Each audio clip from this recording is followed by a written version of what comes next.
හරිද? අයිබෝවන් ඔයත් එක්ක මම ඩේලි කෝන් පේපර්ස් 27 සහ 28 කියන කොටස් දෙක කතා කරලා ඉවර කරා. ඔයාලට දැන් කතා කරන්න තියෙනවා ඩේලි කෝන් වල පේපර් අංක 29 සහ 30. දැන් ගන්න පේපර් අංක 29 ඩේලි කෝන් වල MCQ 29 ගන්න. 29 අරගෙන ඔයා කරන්න පටන් ගන්න. MCQ පේපර් එක ගන්න පටන් ගන්න. මම ඔයාලට විනාඩි 12ක් විතර දෙනවා. ඒ විනාඩි 12 ඇතුළත එඩිට් කරලා ඉවර කරන්න ඕන. පටන් ගන්නටක් ගාලා. පටන් අරන් කරා යන්න.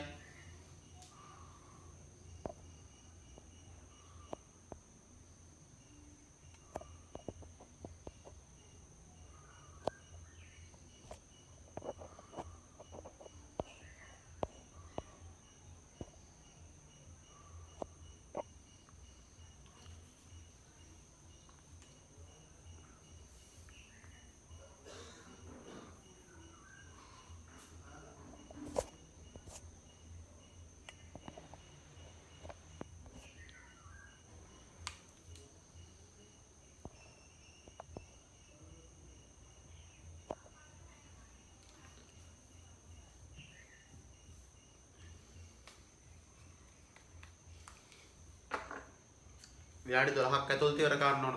ඉක්මන් කරන්න.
හරි.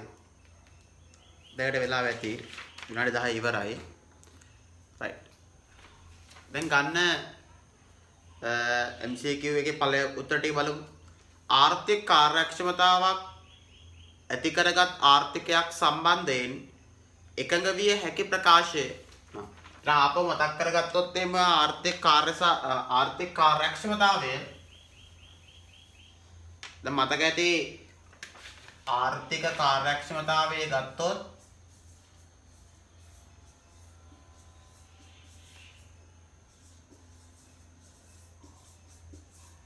කොටස් දෙකකින් යුක්ත වෙන්න ඕන. ආර්ථික කාර්යක්ෂමතාවයේ කොටස් දෙකකින් යුක්තයි. එකක් තමයි නිෂ්පාදනයේ කාර්යක්ෂමතාව.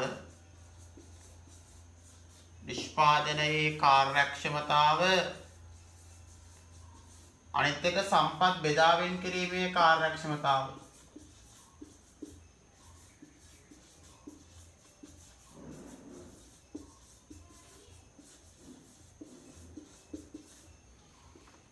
ඔය දෙක එකතු වෙලානේ අපිට ආර්ථික කාර්යක්ෂමතාවය හැදෙන්නේ. එතකොට මෙයාව ගත්තොත් නිෂ්පාදනයේ කාර්යක්ෂමතාවය පෙන්වන්න පුළුවන් මත පිහිටි ඕනම ලක්ෂයකින්. හැබැයි සම්පත් බෙදා වෙන් කිරීමේ කාර්යක්ෂමතාව මත පිහිටි ඕනම ලක්ෂයකින් පෙන්වන්න බෑ.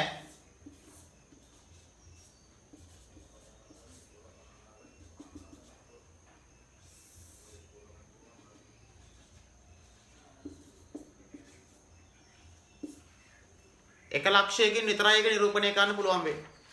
එතකොට ආර්ථික කාර්යක්ෂමතාවයක් තුළ ආර්ථිකයක් සතු සම්පත් සියලුම සම්පත් ටික සමාජයට වඩාත් අවශ්‍ය කරන භාණ්ඩ හා සේවා නිෂ්පාදනය කරන්න යොදවලා තියෙනවා.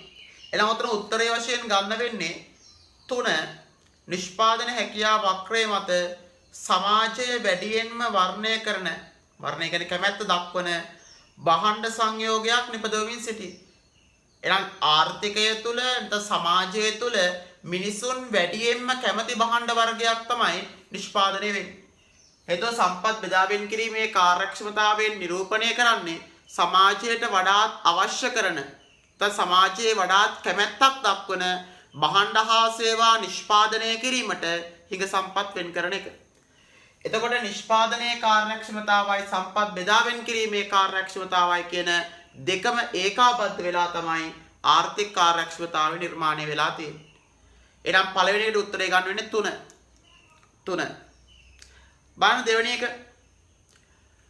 වෙළඳපොළ ආර්ථිකයක නිෂ්පාදකයින් කෙසේ නිපදවන්නේද තීරණය කිරීමේදී වඩාත් කාර්යක්ෂම ශිල්ප ක්‍රම යොදා ගැනීම අවශ්‍යයෙන්ම සිදුවීමට පහත සඳහන් කවරක් හේතු වේද? වෙළඳපොළ ආර්ථිකයක්. එනම් වෙළඳපොළ ආර්ථිකයක් කෙසේ නිෂ්පාදනය කරනවාද කියන එක තීරණය කරනකොට ඒ සඳහා කාර්යක්ෂම ශිල්ප ක්‍රමය තෝරගන්නේ ඇයි කියලා අපෙන් අහනවා. right. එහෙනම් අපිට කියන්නේ මොන ආර්ථිකයක් ගැනද? වෙළඳපොළ ආර්ථිකයක් ගැන. වෙළඳපොළ ආර්ථික පද්ධතිය.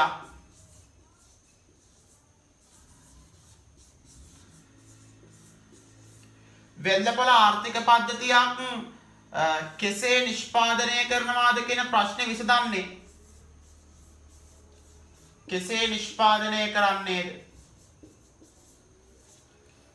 ප්‍රශ්නේ විසඳන්නේ මොන යාන්ත්‍රණය උපයෝගී කරගෙනද? මිල යාන්ත්‍රණය උපයෝගී කරගෙන. මෙයා මේ ප්‍රශ්නේ විසඳන්නේ මිල යාන්ත්‍රණය උපයෝගී කරගෙන.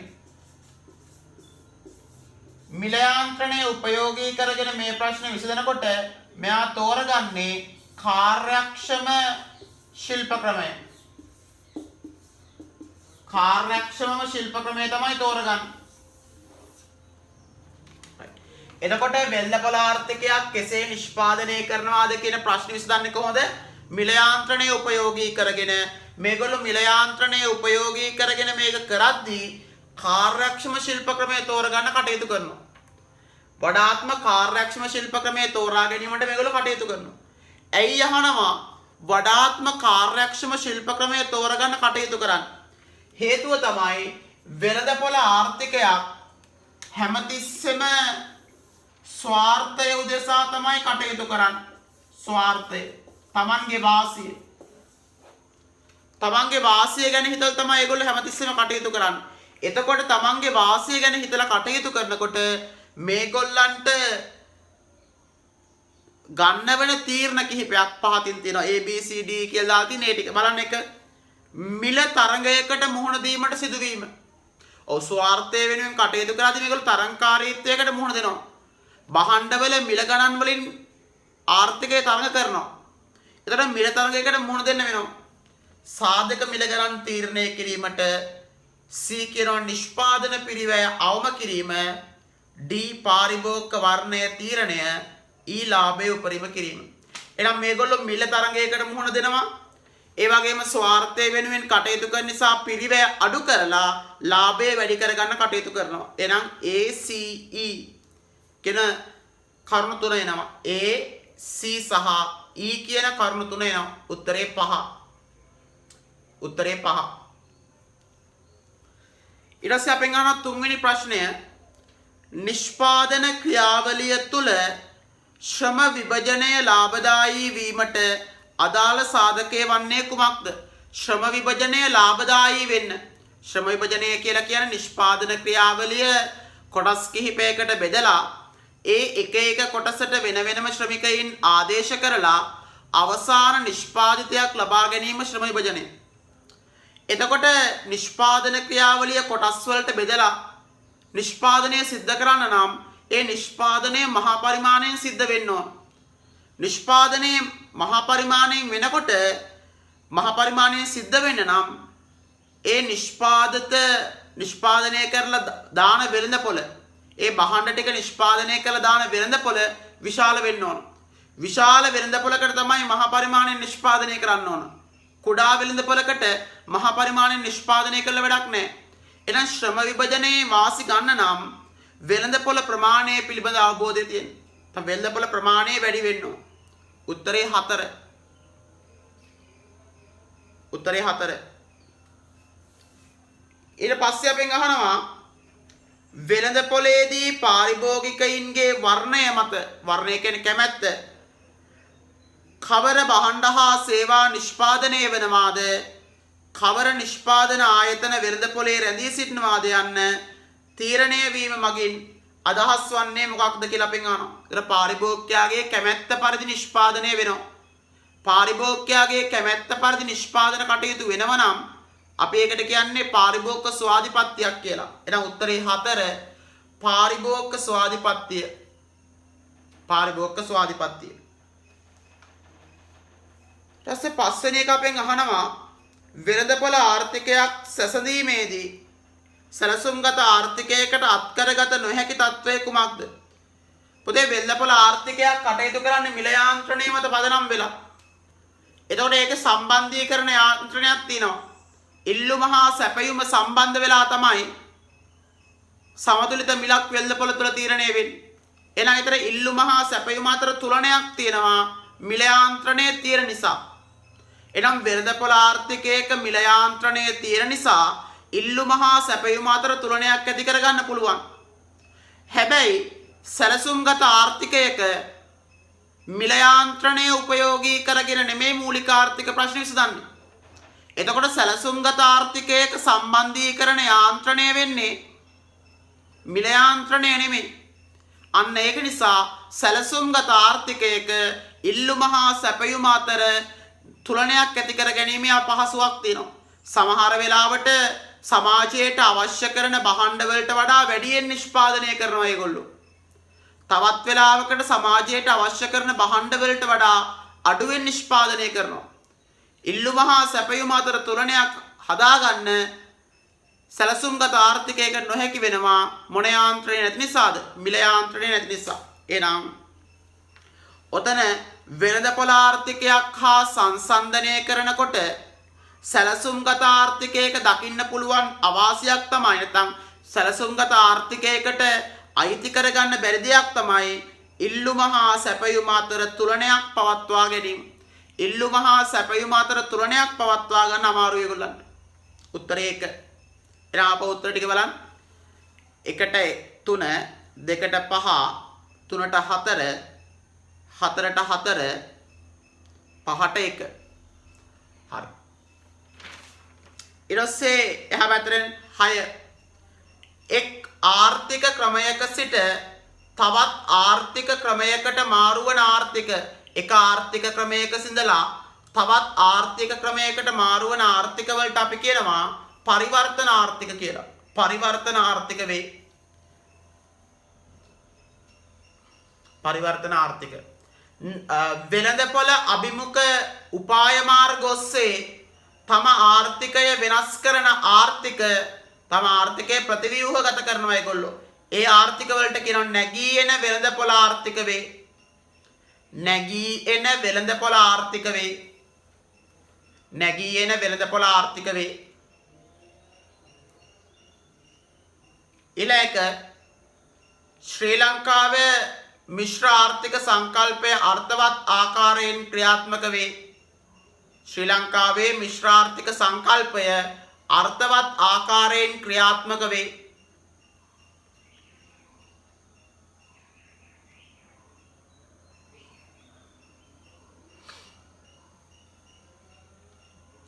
නිෂ්පාදන සම්පත්වල හිමිකාරීත්වය රදල ස්වාමිවරු සතුවන ආර්ථික වැඩවසම් සමාජ පද්ධතිය වැඩවසම් සමාජ පද්ධතිය වේ. වැඩවසම් සමාජ පද්ධතිය වේ.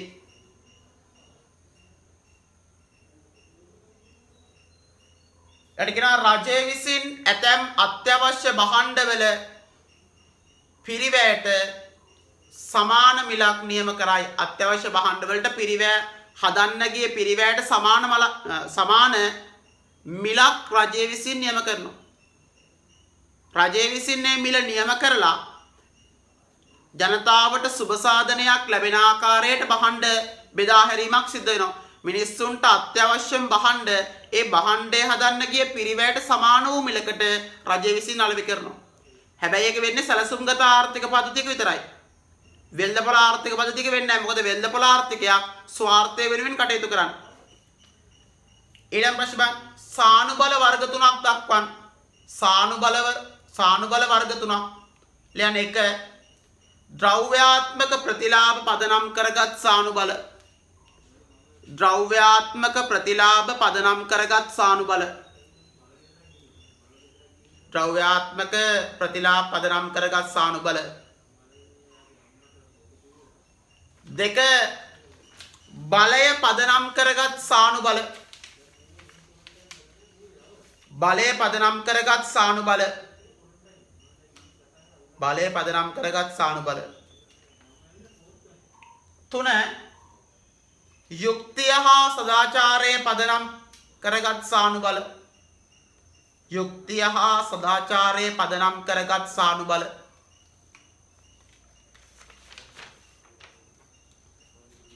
යුක්තිය හා සදාචාරය පදනම් කරගත් සානුබල. 12 සැලසුම්ගත ආර්ථිකයක අවාසි 4ක් අපෙන් අහනවා. සැලසුම්ගත ආර්ථිකයක දක්නට ලැබෙන අවාසි. භාණ්ඩ හා සේවාවල විවිධත්වයක් නොමැතිවීම. භාණ්ඩ හා සේවාවල විවිධත්වයක් නොමැතිවීම.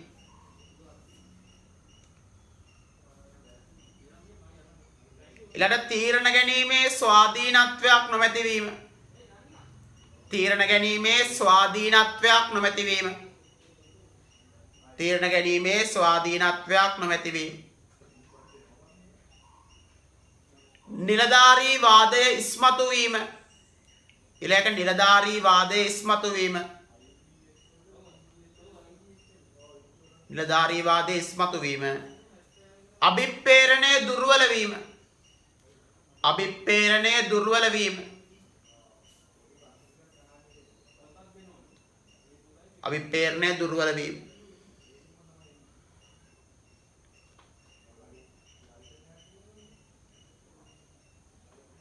මිශ්‍රාර්ථිකයක ලක්ෂණ 4ක් දක්වන්න තියෙනවා. දක්වන්න. සම්පත්වල හිමිකාරීත්වය පෞද්ගලික හා රාජ්‍යාංශයේ සතු වීම. සම්පත්වල හිමිකාරීත්වය පෞද්ගලික හා රාජ්‍යාංශයේ සතු වීම. 2 මූලික ආර්ථික ප්‍රශ්න මිල යාන්ත්‍රණය හා සැලසුම් යාන්ත්‍රණය මගින් විසඳීම. මූලික ආර්ථික ප්‍රශ්න මිල යාන්ත්‍රණය හා සැලසුම් යාන්ත්‍රණය මගින් විසඳීම.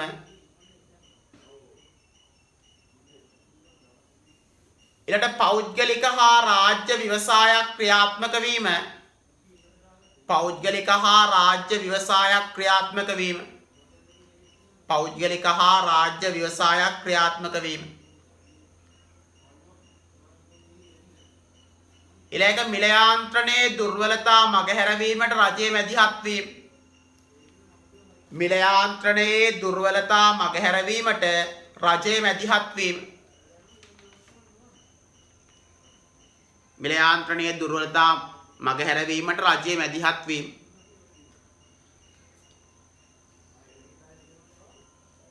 ඊටසේ ඊළඟ අහන තීරණ සම්බන්ධීකරණ යාන්ත්‍රණ වර්ග තුනක් දක්වන්න. යාන්ත්‍රණ වර්ග තුනක්. සම්ප්‍රදායික යාන්ත්‍රණය, සම්ප්‍රදායික යාන්ත්‍රණය, සැලසුම්ගත යාන්ත්‍රණය, සැලසුම්ගත යාන්ත්‍රණය, මිල යාන්ත්‍රණය. ඊළඟ මිල යාන්ත්‍රණය.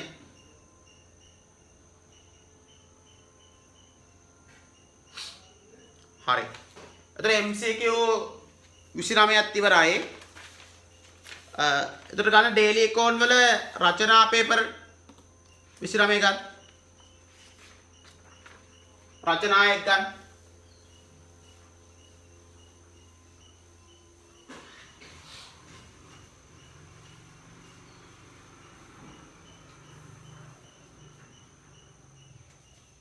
හරි. පළවෙනි ලියන්න පුළුවන් බලන්න. මිශ්‍ර ආර්ථිකයක් හඳුන්වා එහි ලක්ෂණ පෙන්වන්න.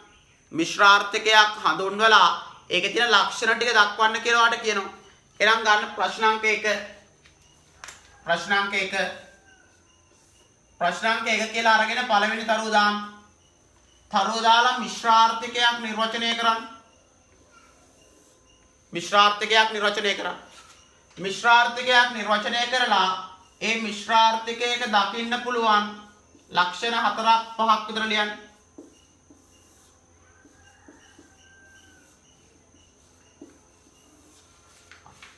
කණ්ඩක් ගාලා එන මුලින්ම වා කරන්න ඕන පළවෙනි තරුව දාලා මිශ්‍ර ආර්ථිකයක් කියන්නේ මොකක්ද කියලා නිර්වචනය කරන්න. ඊට පස්සේ ඒකේ ලක්ෂණ 5ක් ලියන්න. ලියන්නක් ගාලා විනාඩියක් දෙන්න එරකන්.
හරි.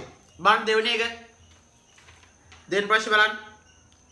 මිශ්‍ර ආර්ථිකයක් මූලික ආර්ථික ප්‍රශ්න විසඳා ගන්නා ආකාරය පැහැදිලි කරන්න.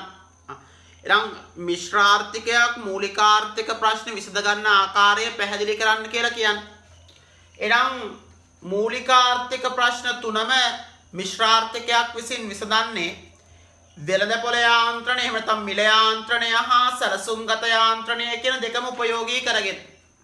එතන මිශ්‍ර ආර්ථිකයක් මූලික ආර්ථික ප්‍රශ්න තුන කුමක් කොම්මර නිෂ්පාදනය කරනවද, කෙසේ නිෂ්පාදනය කරනවද, කා සඳහා නිෂ්පාදනය කරනවාද කියන මූලික ආර්ථික ප්‍රශ්න තුනම විසඳන්නේ මිල යාන්ත්‍රණය හා සැලසුම් යාන්ත්‍රණය කියන දෙන්නම උපයෝගී කරගෙන. එහෙනම් දාන්න දෙවෙනි තරුව ප්‍රශ්නාංක 2 ප්‍රශ්නාංක 2 කියලා අරගෙන පළවෙනි තරුව ගන්න. පළවෙනි තරුව ගන්න. පළවෙනි තරුව ඇත්තේ මෙහෙම ලියන්න. මිශ්‍ර ආර්ථික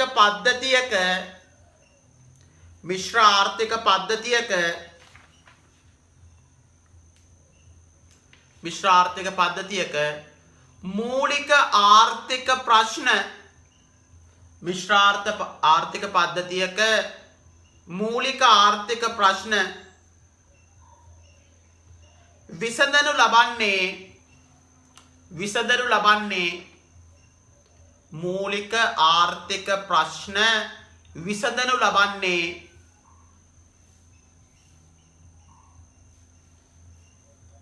මිල යාන්ත්‍රණයේ හා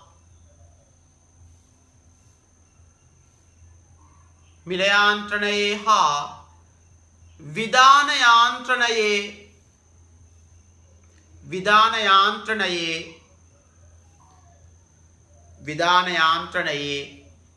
ඒකාබද්ධ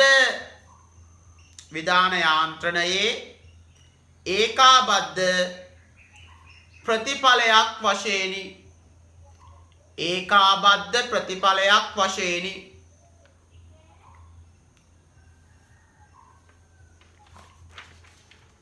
එනම් මූලික ආර්ථික ප්‍රශ්න තුන විසඳන්නේ ඒ දෙන්නම එකතු වෙලා කියලා කියනවා. ඊළඟ තරුව ගන්න.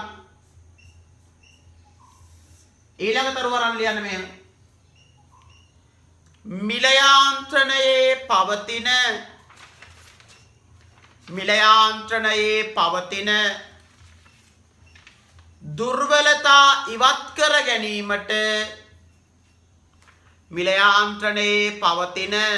දුර්වලතා ඉවත් කර ගැනීමට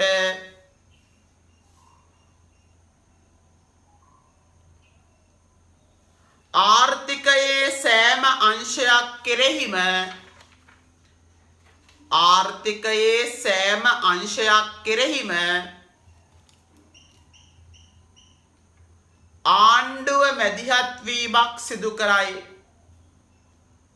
ආණ්ඩුව මැදිහත් වීමක් සිදු කරයි.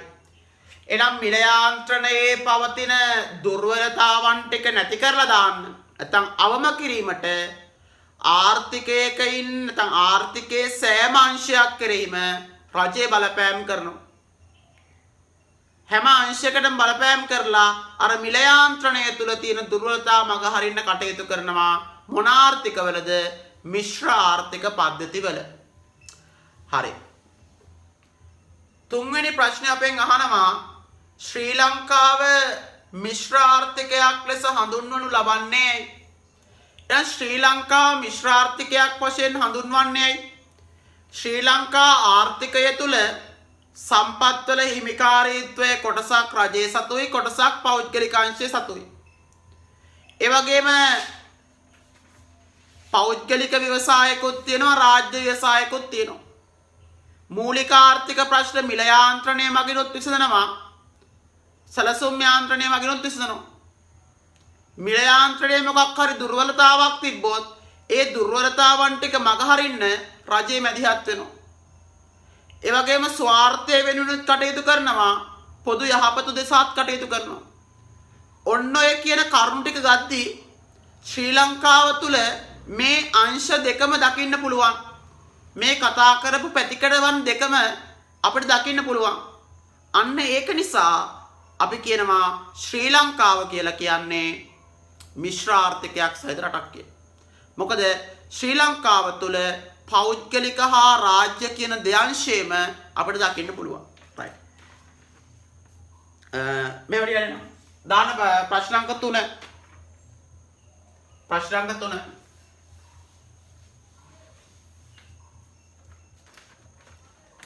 ප්‍රශ්න අංක 3 කියලා අරගෙන පළවෙනි තරුව ගන්න.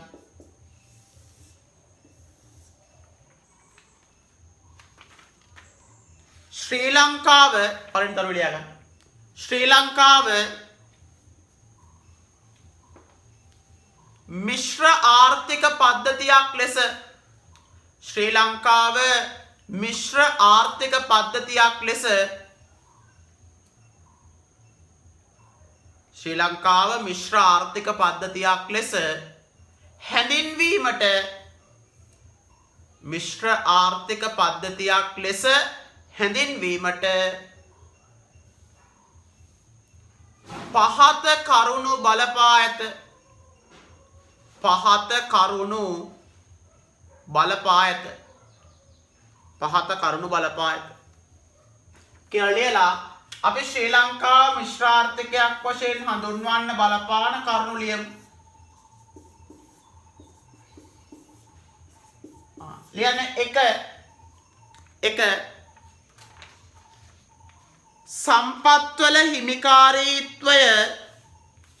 සම්පත්වල හිමිකාරීත්වය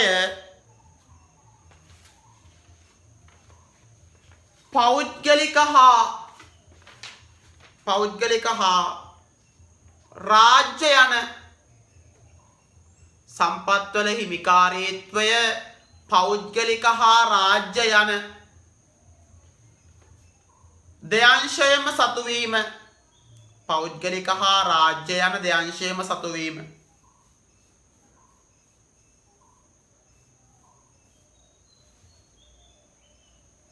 දෙක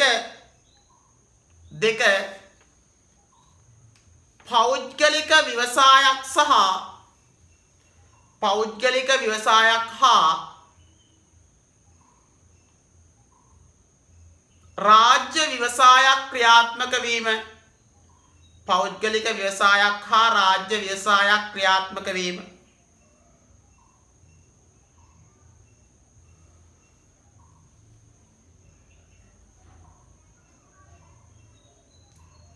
තුන සම්පත් බෙදා හැරීමට මිල යාන්ත්‍රණය හා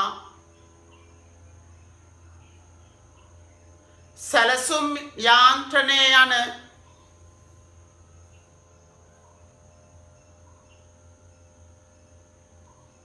දෙකම උපයෝගී කර ගැනීම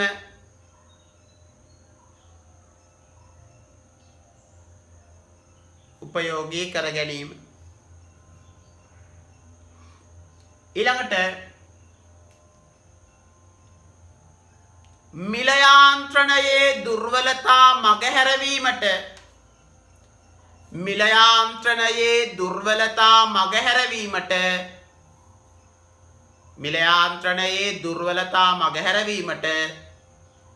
රජය මැදිහත්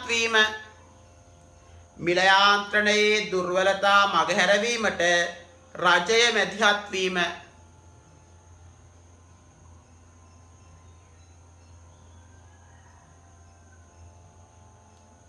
පහ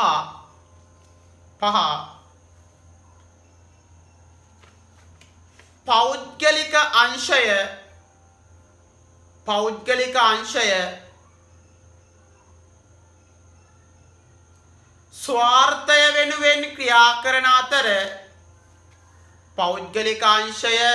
ස්වාර්ථය වෙනුවෙන් ක්‍රියා කරන අතර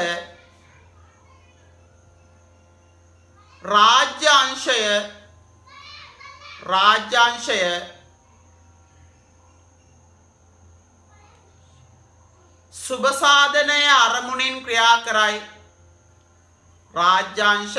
සුබ සාධනය අරමුණින් ක්‍රියා කරයි.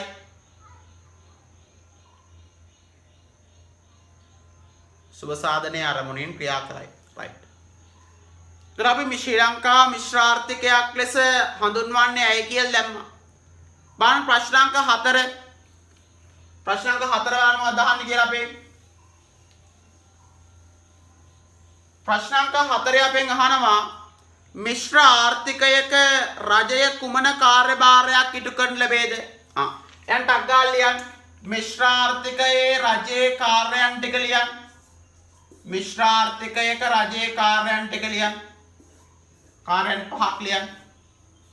මිශ්‍ර ආර්ථිකයක රජයේ කාර්යයන් 5ක් ලියන්න. ඉක්මන් ගන්න විනාඩියක් දෙන්න.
හරි. ඊට පස්සේ අපෙන් අහනවා ආර්ථික පද්ධතීන් ඇගීමට යොදා ගන්නා නිර්ණායක පෙන්වන්න. ඒක තනියෙන් ගන්නක් ගන්න. ආර්ථික පද්ධතියක ඇගීමට භාවිතා කරන නිර්ණායක 5ක් ලියන්න පූර්ණ සේවා නියුක්තිය ටික. ආර්ථික කාර්ය සාධනයේ මැනීමට යොදා ගන්න නිර්ණායක 5ක්. නිර්ණායක ලියන්න 5ක් විතර ලියන්න ඇති. පාක්ලිය ආර්ථික පද්ධතියක නිර්ණායක යොදා ගන්න නිර්ණායක ටික.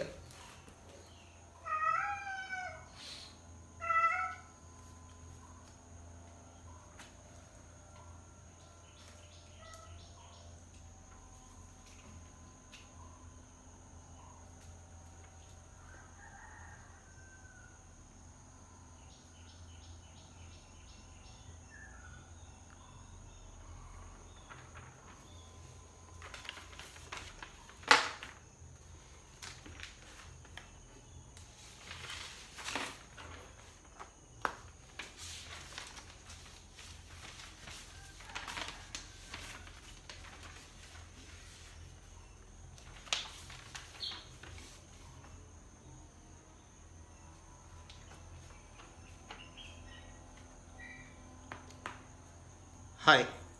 එතකොට අපි ඩේලි කෝන් වල පේපර් අංක 29 කට්ටලෙත් ඉවරයි. දැන් අපිට තියෙන 30 වෙනි එක කරන්න.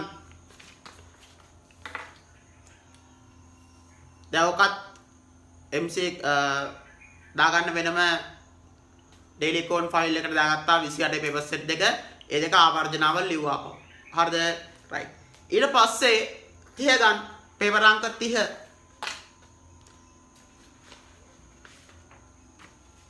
ඩේලි කෝන් වල පේපර් සංඛ්‍යා 30 මුලින්ම කරමු ඉරිගහන පේපර් එක. ඉරිගහන පේපර් එක සම්පූර්ණ කරන්න. මම ඔයාලට දෙනවා ඒකට විනාඩි 12ක් විතර. ඒ විනාඩි 12 ඇතුළත ටක් ගාලා කරන්න. විනාඩි 12ක් දෙන්නම් විනාඩි 12 ඇතුළත කරන්න. පටන් ගන්න ටක් ගාලා.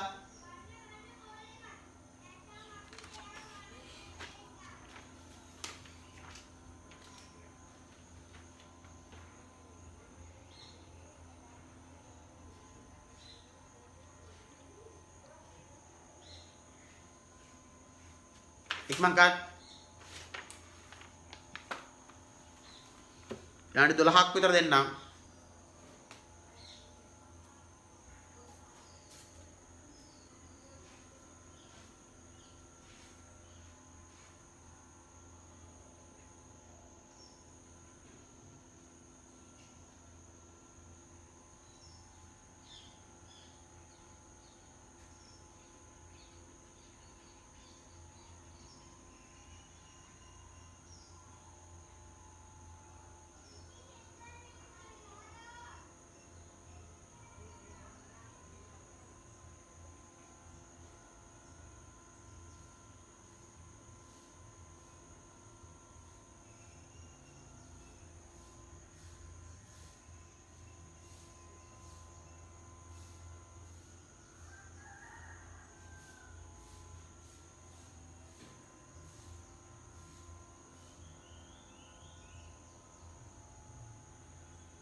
හරි. බලන්න පළවෙනි එක MCQ 30 පළවෙනි එක බලන්න. සැබෑ ලෝකයේ ක්‍රියාත්මක වන සෑම ආර්ථිකයක්ම පාහේ. කියන්නේ ප්‍රායෝගික ලෝකයේ ක්‍රියාත්මක වන ආර්ථික ගැන කියන්නේ. සැබෑ ලෝකයේ ක්‍රියාත්මක වන සෑම ආර්ථිකයක්ම පාහේ මිශ්‍ර ආර්ථිකයන්නේ. මෙම తত্ত্বය තහවුරු කළ හැකි කරුණක් වන්නේ. දැන් ඔය දැක්කොත් ලෝකයේ තියෙන සෑම ආර්ථිකයකටම රජයක් ඉන්නවා, ආණ්ඩුවක් ඉන්නවා. ආණ්ඩුව විසින් මේ රජයේ ආණ්ඩුව විසින් අර පෞද්ගලික අංශය තුල සිද්ධ වෙන ක්‍රියාකාරකම් නියාමනයකට ලක් වෙනවා. ඒගොල්ලෝ ඒ ක්‍රියාකාරකම් යම් තාද්දුරට පාලනය කිරීමක් වෙනවා. දැන් ලෝකයේ දන් රටවල් ඔක්කොමත් එක්ක සංසන්දනය කරොත් එහෙම ඒ සෑම රටකම රාජ්‍යාංශයකුත් ඉන්නවා. එහෙනම් ප්‍රායෝගික ලෝකේ වැඩිපුරම අපිට දකින්න ලැබෙන්නේ මිශ්‍ර ආර්ථිකයක්. එහෙම මිශ්‍ර ආර්ථිකයක් දකින්න ලැබෙන හේතුව මොකක්ද කියලා අපෙන් අහනවා. උත්තරේ 3. වෙළඳපොළ යාන්ත්‍රණයේ අකාර්යක්ෂමතා රජයේ මැදිහත් වී නිවැරදි කිරීම. එහෙනම් වෙළඳපොළ යාන්ත්‍රණයේ ක්‍රියාත්මක වෙනවා. ඒ වෙළඳපොළ යාන්ත්‍රණයේ තුල තියෙන ඇතැම් අකාර්යක්ෂමතාවන් තියෙනවා නම් ඒ අකාර්යක්ෂමතාවයන් ටික රජයේ මැදිහත් වෙලා ඉවත් කරනවා. එතන වෙළඳපොළ ආර්ථිකය කියන්නේ පෞද්ගලික අංශයේ ඉන්නවා. ඒකේ දුර්වලතාවක් තිබ්බොත් රජයේ මැදිහත් වෙලා ඉවත් කරනවා කියන්නේ රජයත් ඉන්නවා. එනම් පෞද්ගලික අංශයත් ඉන්නවා, රාජ්‍ය අංශයත් ඉන්නවා. ඒක මිශ්‍ර ආර්ථිකය. උත්තරේ 3.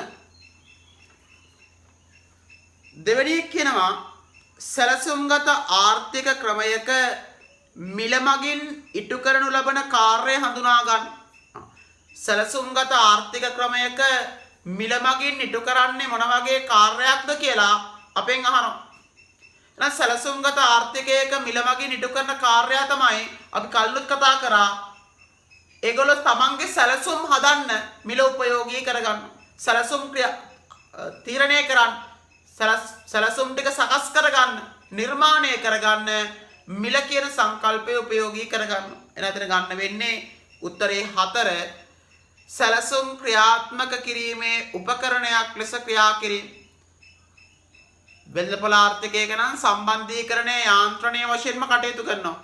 මේ වෙළඳපොළ ආර්ථිකයක් නෙමෙයි සැලසුම්ගත ආර්ථිකයක්. එලයි සැලසුම්ගත ආර්ථිකයක ඒ සැලසුම් ක්‍රියාත්මක කරන්න තමයි මිල උපයෝගී කරගන්න. 3. විධානගත ආර්ථිකයක භාණ්ඩ හා සේවා මිල ගණන් හා වැටුප් මිල ගණන් රජය විසින් තීරණය කිරීමෙන් ඉටු කරගත හැක්කේ. එනම් විධානගත ආර්ථිකයක භාණ්ඩ හා සේවාවල මිල මට්ටම තීරණය කරන්නේත් රජය. සේවකයින්ට ගෙවන වැටුප් ප්‍රමාණය තීරණය කරන්නේත් රජය. එතකොට රජය දන්නවා ආදායම් උපයගත්තේ මොන පාර්ශව විසින්ද? නිෂ්පාදනය කරපු භාණ්ඩ ටික ඒ පාර්ශවයන් අතර බෙදා හරින්නේ කොහොමද කියලා රජය දන්නවා. මොකද භාණ්ඩවල මිල තීරණය කරන්නේත් රජය. වැටුප තීරණය කරන්නේත් රජය. ඒතර රජයට පුළුවන් අර කුටුම්බ ලබාගත් වැටුප මත පදනම් වෙලා කුටුම්බ වලට ලබා දීපු වැටුප ගැන බලලා ඒ කුටුම්බයන් වලට මිලදී ගන්න පුළුවන් ආකාරයට භාණ්ඩවල මිල තීරණය කරලා ඒ කුටුම්බ මිලදී ගන්න ප්‍රමාණය රජයට තීරණය කරන්න පුළුවන්. එහෙනම් විධානගත ආර්ථිකයක භාණ්ඩ හා සේවාවල මිල ගණන් හා වැටුප් මිල ගණන් රජය විසින් තීරණය කිරීමෙන් ඉටු කර ගන්න පුළුවන්. උත්තරේ 4. අදාළ කාල පරිච්ඡේදය තුල බිහි වූ නිෂ්පාදනය කුටුම්බ හා ප්‍රතිලාභීන් අතර බෙදිය යුතු ආකාරය තීරණය කිරීම. කුටුම්බ හා ප්‍රතිලාභ අතර බෙදා හරින ආකාරය තීරණය කරනවා. 4. අපිට කියනවා මිශ්‍ර ආර්ථික ක්‍රමයක රාජ්‍යාංශයට අමතරව පෞද්ගලික අංශයේද ආර්ථික තීරණ ගන්නා බැවින්. එනම් මිශ්‍ර ආර්ථිකයක පෞද්ගලික අංශයයි රාජ්‍යාංශයයි ඉන්නවා. තීරණ ගන්නා බැවින් මොකද වෙන්නේ? ආර්ථික විෂමතාවන් ඉවත් කිරීමෙහිලා රජයට මැදිහත් වීමට සිදු වේ. එනම් මිශ්‍ර ආර්ථිකයක් තුල වෙළඳපොළ ආර්ථිකයයි සැලසුම්ගත ආර්ථිකයයි කියන දෙකම ඉන්නවා. වෙළඳපොළ ආර්ථිකයේ නැත්නම් මිල යාන්ත්‍රණයේ ඇතිවන දුර්වලතා මගහරින්න රජයනෝ. අන්න එතකොට ඒක උත්තරයක් වශයෙන් අපිට ගන්න පුළුවන් 2 ආර්ථික විෂමතා ඉවත් කිරීමේහිලා රජයට මැදිහත් වීමට සිදුවේ. 5 වෙළඳපොළ ආර්ථිකයක මෙන්ම මිශ්‍ර ආර්ථික ක්‍රමයකටද ආවේනික වූ ලක්ෂණයකි. උත්තරේ 2 රජයේ කාර්යභාරය සීමිත වීම. වෙළඳපොළ ආර්ථිකයකත් රජයේ කාර්යභාරය සීමිතයි. මිශ්‍ර ආර්ථිකයකත් මිල යාන්ත්‍රණයේ දුර්වලතා තිබ්බොත් තමයි රජය මැදිහත් වෙන්නේ. අන්න එතෙන්දිත් රජයේ කාර්යභාරය සීමිතයි. එහෙනම් වෙළඳපොළ ආර්ථිකයකට සහ විධානගත ආර්ථිකයකට බලපාන ආවේනික ලක්ෂණයක් තමයි රජයේ කාර්යභාරය සීමිත වීම.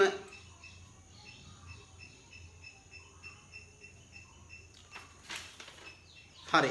දැන් එන්නේ පැත්තට ධනේශ්වර ක්‍රමයේ පවත්නා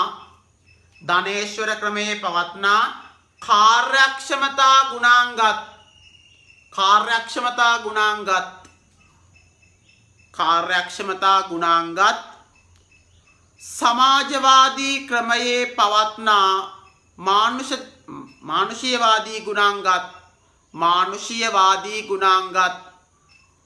මානුෂීයවාදී ගුණාංගත් සංකලනය වූ ආර්ථික පද්ධති මිශ්‍ර ආර්ථික පද්ධති වේ කියලා තියෙනවා. ඊළඟ එක 7 සමාජ සාධාරණත්වය දැඩිව අවධාරණය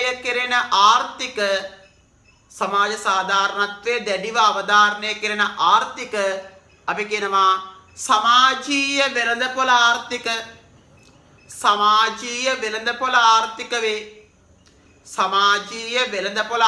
වේ. 8 වෙනි ප්‍රශ්නේ කපලා දාන්න. ඒකට උත්තරයක් ගන්න බෑ පුතේ. 8 වෙනි එකේම කපලා දාන්න.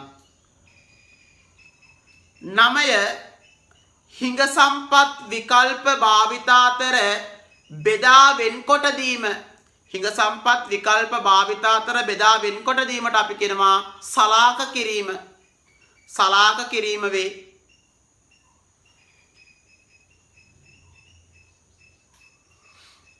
ඊට 10 කා සඳහා නිෂ්පාදනය කරන්නේද යන්න තීරණය කිරීම ව්‍යාප්තිය පිළිබඳ ප්‍රශ්නය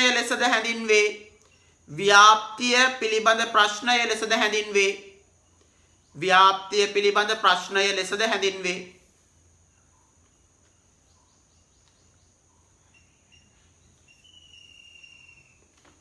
දැසේ සැලසුම්ගත ආර්ථිකයක ලක්ෂණ 4ක් නම් කරන්න.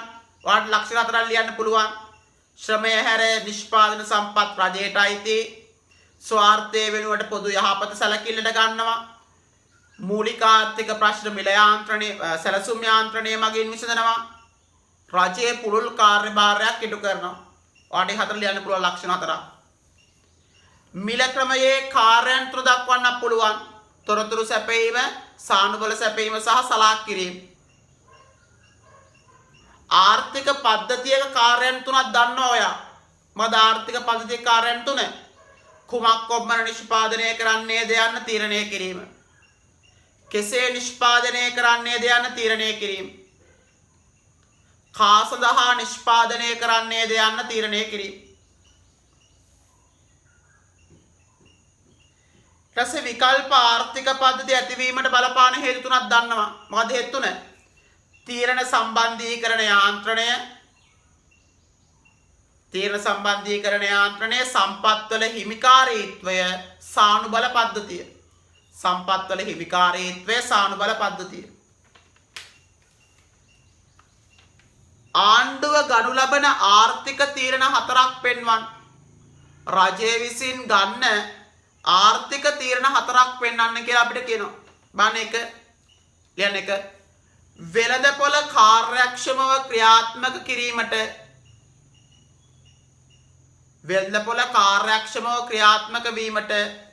අවශ්‍ය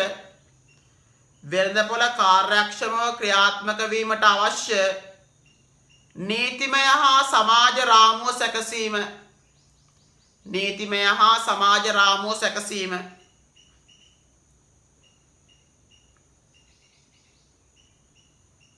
නීතිමය හා සමාජ රාමුව සැකසීම.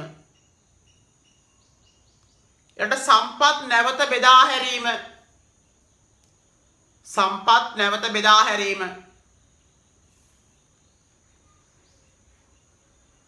සම්පත් නැවත බෙදා හැරීම. ආදායම් පුනර්ව්‍යාප්තිය. ආදායම් පුනර්ව්‍යාප්තිය. ආර්ථික ස්ථායීකරණය.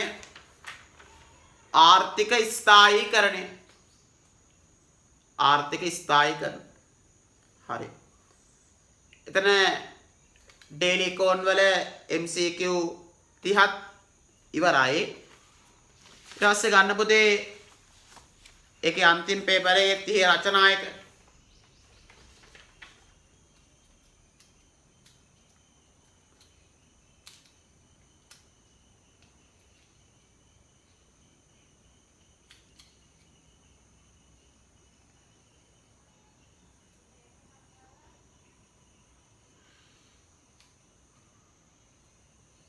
හරි. 30 ඔයා 1 2 3 ටක් ගාලා ලියන්න. මුලින්ම අහන සමාජීය වෙළඳපොළ ආර්ථිකයක් ගැන කුමක්ද? එහෙනම් ප්‍රශ්නාංක 1 කියලා දාන්න. ප්‍රශ්නාංක 1 කියලා දාලා තරුවක් දාලා සමාජීය වෙළඳපොළ ආර්ථික පද්ධතිය හඳුන්වලා උදාහරණයක් දෙන්න. දෙවැනි එකේ ඔයන් අහන සමාජවාදී එහෙනම් තරුවක් දාලා සමාජවාදී ආර්ථික පද්ධතියක් කියන්නේ මොකක්ද කියලා ලියලා උදාහරණයක් දෙන්න. 3 පරිවර්තන ආර්ථික ගැන අහනවා. එහෙනම් තරුවක් දැම්මා පරිවර්තන ආර්ථිකයක් කියන්නේ මොකක්ද කියලා ලියලා උදාහරණයක් දෙන්න. ඒත් තුනට. right. එහෙනම් මුලින්ම ගන්න පළවෙනි තරුව දාලා සමාජීය වෙළඳපොළ ආර්ථික පද්ධතියක් හඳුන්වන්න උදාහරණයක් දාන්න. ඒ ටික ගන්න විනාඩි 4ක් 5ක් විතර දෙන්නම් ගන්නටක් ගාලා.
හරි. ඊට පස්සේ ප්‍රශ්න අංක 4 අපෙන් අහනවා නැගී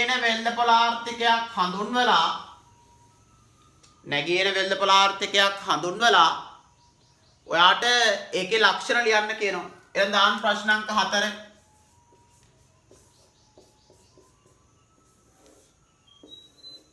අගේ සිලබස් එකේ අලුත් එකේ මේක තිබ්බේ නැහැ නැගී එන වෙළඳපොළ ආර්ථිකය ගැන සඳහනක්.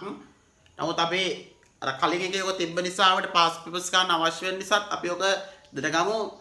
ප්‍රශ්නයක් අහන්නත් පුළුවන් ඔතනින්. හරිද? රයිට්. ලියා ගන්න නැගී එන වෙළඳපොළ ආර්ථිකය. වෙළඳපොළ අභිමුඛ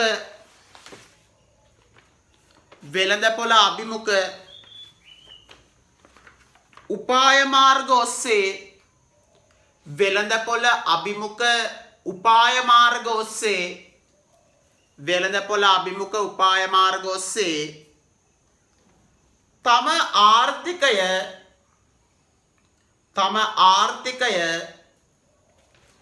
තම ආර්ථිකය ප්‍රතිව්‍යුහගත කරමින්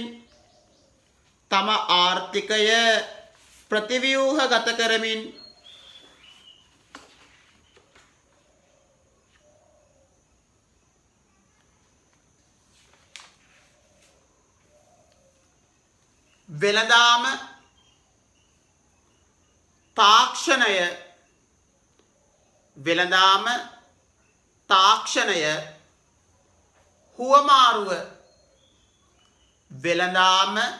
තාක්ෂණය හුවමාරුව සහ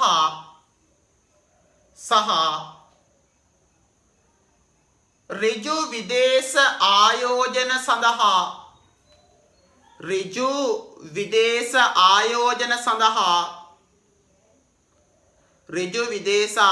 සඳහා විශාල අවස්ථා ප්‍රමාණයක්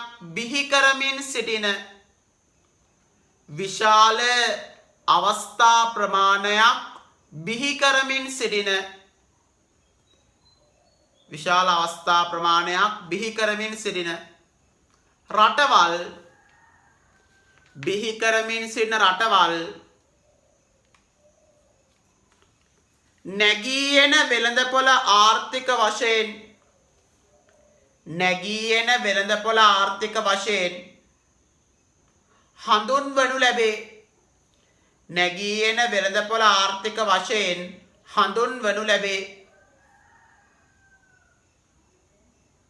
නැගී එන වෙළඳපොළ ආර්ථික වශයෙන් හඳුන්වනු ලැබේ. රසපුතේ එකට එක දාලා ලියා ගන්න එකේ ලක්ෂණ ටික. අපි ලක්ෂණ 4ක් විතර ලියමු නැගී එන වෙළඳපොළ ආර්ථිකයක. ලියන්න 1 කලාපීය වශයෙන්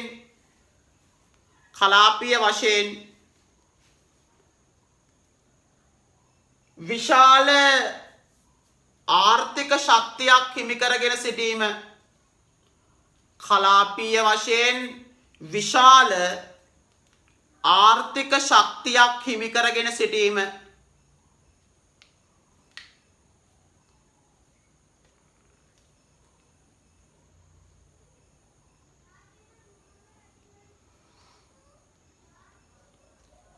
දෙක විවෘත ආර්ථික ප්‍රතිපත්ති කරා යොමු වී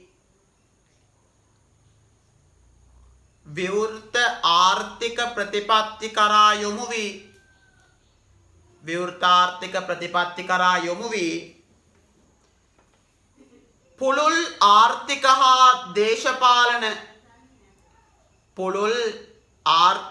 දේශපාලන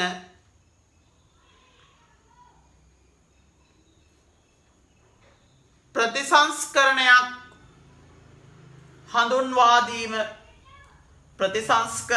හඳුන්වා දීම.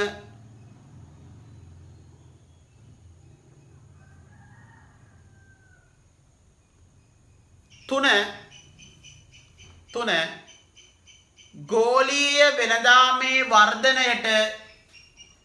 ගෝලීය වෙළඳාමේ වර්ධනයට ගෝලීය වෙළඳාමේ වර්ධනයට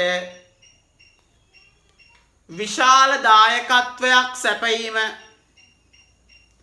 ගෝලීය වෙළඳාමේ වර්ධනයට විශාල දායකත්වයක් සැපයීම.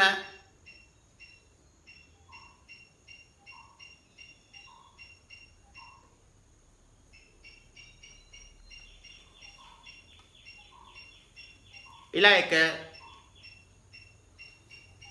ගෝලීය මට්ටමින් සිදුවන සාකච්ඡාවලදී ගෝලීය මට්ටමින් සිදුවන සාකච්ඡාවලදී ගෝලීය මට්ටමින් සිදුවන සාකච්ඡාවලදී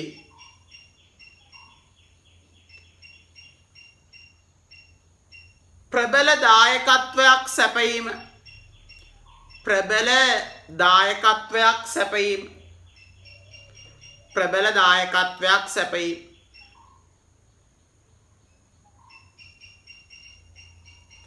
හරි. ඊට පස්සේ අපෙන් අහන ප්‍රශ්නයක් නව සම්ප්‍රදායික ආර්ථික පද්ධතිය. මම මේක පුතේ දෙන්නයි පොඩි වෙනස් වීමක් වෙලා තිනවා. ඒ වෙනස් වීම හොයලා ඒක හදලා දෙන්නම් ඔයාලට. ඒ වෙනස් වීම බලන්න ඕන. මම තාම බැලුනේ අර MCQ පේපර් එකත් ඔක හම්බුණා. අපේ එතනත් තිබ්බා. ඒ දෙක මම දෙන්නම්. තාම මාස්ටර් මේ ගුරුවත් පොත බලන්න බැරුණා. බලලා ඒකේ සම්පූර්ණ ටික අරගෙන මම ඔයාලට විස්තරය දෙන්නම්. හරිද? රයිට්. දැන් අහගන්න. එතකොට දැන් පේපර්ස් කට්ටල 30 දක්වා ඉවර කරානේ. හරි. මෙවන් දැන් ඔයා ගාව තියෙනවා MCQ ෆයිල් එකක් තියෙනවානේ.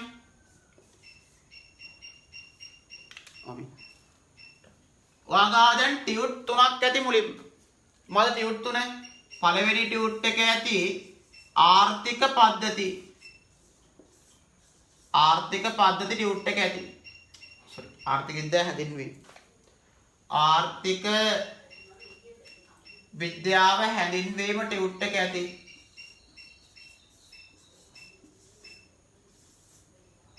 දෙවෙනියට ඇති නිෂ්පාදන හැකියා මායිම් ටියුට් එක. නිෂ්පාදන හැකියා මායිම් ටියුට් එක ඇති. තුන්වෙනි එක ඔයා ගාව ඇති ආර්ථික පද්ධති.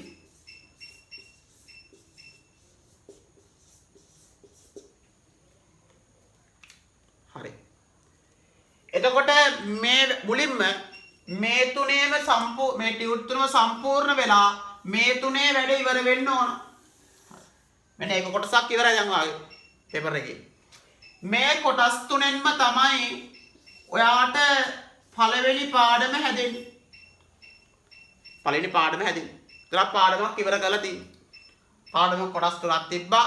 ඒ කොටස් තුන වෙන වෙනම කතා කරලා ඒකට පේපර්ස් කතා කරලා අපි ඊට පස්සේ මම ආපහු කියන්නම්. ඒතර මුලින්ම මේ තුන ඉවර වෙන්න ඕන. හරි සම්පූර්ණ වෙලා කිසි අඩුපාඩුවක් තියෙන්න බෑ. ඒ ටික පාඩම් ගන්න පුළුවන් මට්ටමට ටියුට් එක සම්පූර්ණ ඉවර කරලා තියෙන්න ඕන. ඊට පස්සේ ඔයා ගාව ඇති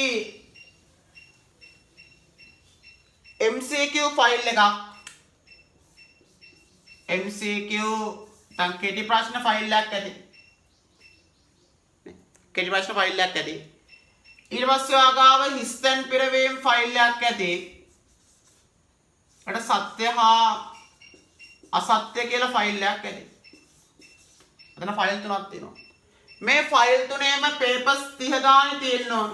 මේකේ පේපර්ස් 30යි, මේකේ පේපර්ස් 30යි, මේකේ පේපර්ස් 30යි තියෙනවා. හරි.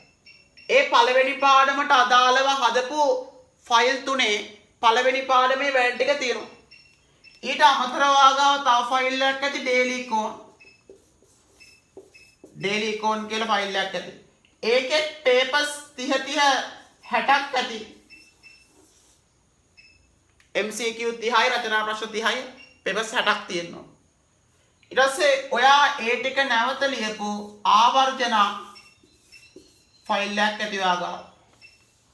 ඒකේ පේපර්ස් 30යි 60ක් ඇති. මෙන්න ෆයිල් පහක් දැන්ට අපි ගාව තියෙනවා. ඒ ෆයිල් පහත් පළවෙනි පාඩමට අදාළ ෆයිල් පහ. එහෙනම් මේ ෆයිල් පහ දැන් වැඩ ඉවරයි. අර ටියුට් 3යි මේ ෆයිල් 5යි වෙනම අයින් කරන්න. ඒ පළවෙනි පාඩමට අපි අදාළ කරපු වැඩ ප්‍රමාණය තියෙන. පළවෙනි පාඩමේ වැඩ ටික.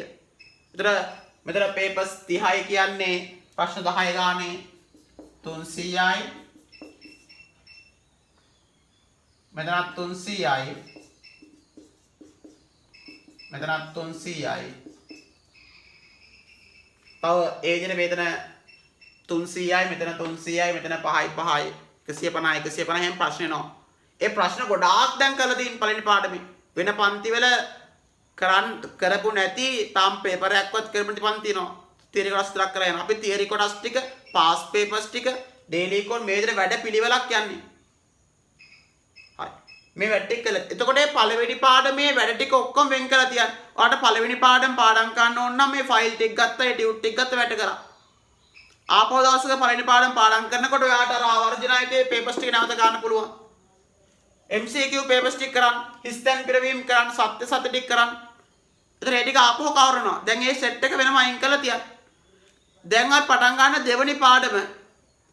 දෙවෙනි පාඩම තමයි ඊළඟට පටන් ගන්න තියෙන්නේ. ඉල්ලුම සැපයුම. හරි. ඔය ටියුට් එක ඇතුලේ ලොකු කොටසක් තියෙනවා කතා කරන්න යාට. ලොකු ටියුට් එකක්. ඒක දෙවෙනි පාඩමට වඩා හම්බෙන ටියුට් දෙකයි. ඔය ටියුට් එක තව ටියුට් එකක්. ඒකත් පිටු 115ක විතර ටියුට් එකක්. ඒතකොට දැන් දීපුවත් 102ක් විතර තියෙනවා. ටියුට් දෙකයි හම්බ වෙන්නේ ඉල්ලුම් සැප. දැන් ඔය දීපු ටියුට් එකේ ඔයාලට කවර් කරන්න තියෙනවා ඉල්ලුම සැපයුම. ඊපස්සේ ඉල්ලුම් නම්‍යතාව ඊට සැපයුම් නම්‍යතාව. ඉල්ලුම සැපයුම ඉල්ලුම් නම්‍යතාව සැපයුම් නම්‍යතාව. මෙන්න මේ කියන කොටස් හතර ඔකෙදි කවර් වෙනවා. තව ටියුට් තුනක් හම්බ වෙනකොටත්. ඔක පළවෙනි ටියුට් එකේ දෙවෙනි ටියුට් එක සමතුලිතය. තුන්වෙනි ටියුට් එක වෙළඳපොළ ක්‍රියාවලියට රජයේ මැදිහත් වීම කියලා ටියුට් තුන. එතකොට ඒකෙත් අර විදිහට මැට් ටික යනවා. ඒ නිසා දෙවෙනි පාඩම් පටන් ගත්තේ අලුතෙන් ෆයිල් 5ක් හදාගන්න. අලුතෙන් ෆයිල් 5ක් හදාගන්න. කෙටි ප්‍රශ්න ෆයිල් එක, MCQ ෆයිල් එක, හිස්තැන් පෙරවීම ෆයිල් එක, සත්‍ය ෆයිල් එක, ඩේලි කෝන් ෆයිල් එක සහ ආවර්ජන ෆයිල් එක වෙනම ෆයිල් 5ක් තියෙනවා. දැන් පළවෙනි පාඩමේ ෆයිල් 5 වැට් එක ඔක්කොම ඉවර කරලා අපි අයින් කරලා තියෙනවා. ඊට අමතරව මට දැන් අර පොඩි පොත් සෙට් එක අර්ධද මේ පොඩි පොත් සෙට් එක මේක අලුතෙන් ආපු ළමයින්ට සමහරට හම්බෙන්නේ නැහැ. ඊළඟ මාස තමයි පුතේ දෙන්න වෙන්නේ. මේ ටික print එකට දාලා තියෙන print කරලා ඉවර රසාර දෙන්න. මේ පොත් හතරක් ඇති. MCQ පොත, pass papers පොත සහ රචනා ප්‍රශ්න පොත. එතකොට මට කියන්න මම ළමයි මැසේජ් එකක් දාලා තියන්න. අන්තිමට MCQ book එකේ අන්තිමට කරපු තැන MCQ book එකේ නවත්තපු තැනයි. ඊට පස්සේ pass papers වල නවත්තන තියෙන තැනයි.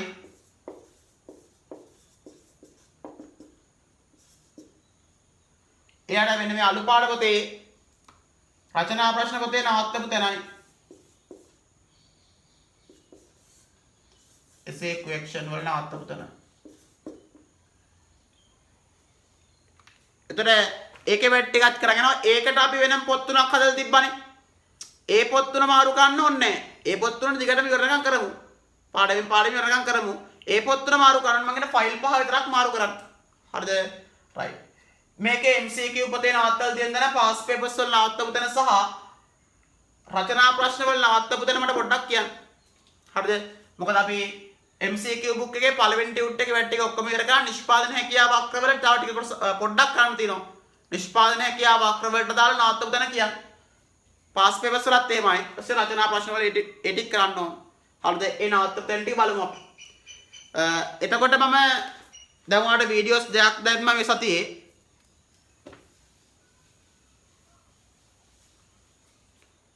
වීඩියෝස් දෙකක් දැම්මා. ඩේලි කෝන් 28 29 වීඩියෝ එක දැම්මා. එක පැය එකමාරක් විතර තිබ්බා. පස්සේ 27 28 ඊපස්සේ 29 30 මේ වීඩියෝ එක මේකත් පැය එකමාරක්. ඒතර මේ සතියේ දැන්ට පැය 3ක් වාට පන්තිය කරා. හරි. මේ සතියේ සෙනසුරාදා රැට හෝ ඉරිදා දවස් ඇතුළත වාට දෙවනි පාඩමේ පාඩම් අංක 2 ඉල්ලුම් සැපයීම අලුතෙන් දීපු ටියුට් එක ඉල්ලුම ටියුට් එකේ වීඩියෝ එකක් දානවා. හරි. ඒකත් ඔයාලට පැය දෙකක් දෙකමාරක් 3ක් වෙන්න පුළුවන්. පැය දෙකමාරක් විතර තියෙනවා. ඊට පස්සේ අර මට MCQ පොත්වල නම් මම නවත්තපු තැන් ටික එවන්න. මම ඒ පොත් සෙට් එකේ පොඩි පොත් සෙට් එකේ MCQ පොතේ ඒකේ තව පැය දෙකක විතර පැය කමාරක පැය දෙකක විතර වීඩියෝ දා පැය කමාරක් දාන්න. පැය කමාරක විතර වීඩියෝස් දාන්නවා. ඊට තව පැය 2යි 3 පැය 4ක විතර වීඩියෝස් මේ සතිය ඉඳලා කලින් ආපහු වාට වැටෙනවා. පැය 7ක් විතර මේ සතිය වැඩ කරලා තියෙනවා. ඒ වැඩ ටිකත් ඉවර කරලා පස්සේ එහෙනම් අපි පළවෙනි පාඩමේ වැඩ ටික ඉවර කරලා තියෙනවා. අපි තා අර පොඩි පොත් සෙට් එකේ වැඩ ටික විතරයි ගන්න තියෙන්නේ. අපි දෙවෙනි පාඩම පටන් ගන්නවා. දෙවෙනි පාඩමෙත් අර විදිහටම පිළිවෙලට වැඩ ටික කරගෙන යනවා. ඕම වෙන වෙනම පාඩම් ටික වෙන් වෙනකොට ඔයාට ලොකු වැඩ ප්‍රමාණයක් ලොකු පේපර්ස් ප්‍රමාණයක් ඔයා කරලා තියෙයි. ප්‍රශ්න ගොඩාක් කරලා තියෙයි. හරි. මොකද වැදගත්ම වෙන්නේ ප්‍රශ්න වලට උත්තර ලියන එක. ප්‍රශ්න විභාගෙට එන්නේ පේපර් එකේ ප්‍රශ්නනේ. ඒවට උත්තර ලියලා පුරුදු වෙන තමයි හොඳම වැඩේ. හරි. මහන්සිය ඇති ළමයින්ට වැඩ ගොඩක් ඇති. ඩබල් AT විෂයන් 4ක් දැන් කරන්න තියෙනවා. A level account PS econ account වල theory පන්තියයි papers පන්තියයි යනවා. BS වලත් theory පන්තියයි papers පන්තියයි යනවා. econ වලත් එහෙමයි theory යනවා papers යනවා. මෙන්න මාර පොත් සෙට් එකේ දින papers ටික යනවා. හරි. ලොකු වැඩ ප්‍රමාණයක් සතියේ වාට ඉස්කෝලේ වැඩ ටික එනවා ඇති. ලොකු වැඩ ප්‍රමාණයක් තියෙනවා මහන්සලා වැඩ ටික කරන්න. මෙලා ගොඩක් වැඩ කරන්න පුළුවන්. ගෙදර නිකන් ඉන්න වෙලාවේ දෙන වැඩ ටික උපරිම කරන්න මහන්සියලා කරන්න. මම පන්ති දැන් සාමාන්‍යයෙන් භෞතික පටන් ගත්තත් අපිට සාමාන්‍යයෙන් එහෙම නොත් එම් ගන්න වෙන උපරිම පැය දෙකමාරක් 3ක් වගේ පන්ති. මම ඒ වුණත් සතියට ආපහු අරගෙන තා පැය 3-4ක් වෙනම වීඩියෝස් වලින් වෙනම ක්ලාස් එකක් ආපහු කරනවා. මොකද ඒතර වැඩ ප්‍රමාණයක් ලොකු වැඩ ප්‍රමාණයක් කරගන්න පුළුවන් නිසා. හරි. ඔයා මහන්සියලා වැඩ ටික කරන්න. ඔයා මහන්සියෙන් තරමට වාගේ ප්‍රතිඵලය ගන්න පුළුවන් වෙයි. හරි. වෙන සාමාන්‍ය වෙන පන්ති වල පුතේ පැය 2යි 2:00යි 3යි උපරිම තියරි පන්ති යන්නේ. ඔයා ඕන තරක බලන්න. හරි. ඔයාටත් පුළුවන් මේ පන්තියේ ගිහලා ආතල් එකේ පැය 2කින් 3කින් වැඩි ඉවර කරගන්න. මොන රෙද්දකට පැය 7ක් මෙතන මැරෙන්න කියලා හිතෙන්න පුළුවන්. හැබැයි ඒ වල වෙන්නේ නැති පේපර්ස් ටික ප්‍රමාණය ප්‍රශ්න ප්‍රමාණයක් මෙතෙන්දි වෙනවා. ඒ නිසා මහන්සියලා මේ ප්‍රශ්න ටික කරන්න. වැඩ ටික කරන්න. වැඩ ටික කරොත් ඔයාලට ගොඩ යන්න පුළුවන්. හරි. එනම අනිත් දවසේ ඉරිදට කලින් සෙන්සුරාදා හවස හෝ ඉරිදා දවස ඇතුළත ඔයාට ඉල්ලුම හා සැපයීම කියන පාඩමේ වීඩියෝ එක තියරි පන්තියට දාලා වීඩියෝ එක දානවා. අනිත් එක ළමයි පොඩ්ඩක් අර මට අර පොඩි පොත්වල නවත්තපු දැන් ටික පොඩ්ඩක් මැසේජ් එකක් දාලා තියෙන බලා ගන්න ඕන නිසා. හරි. ඊට අනිත් දවසේ ඊළඟ වීඩියෝ එකේ හම්බෙමු. අයබෝවන්.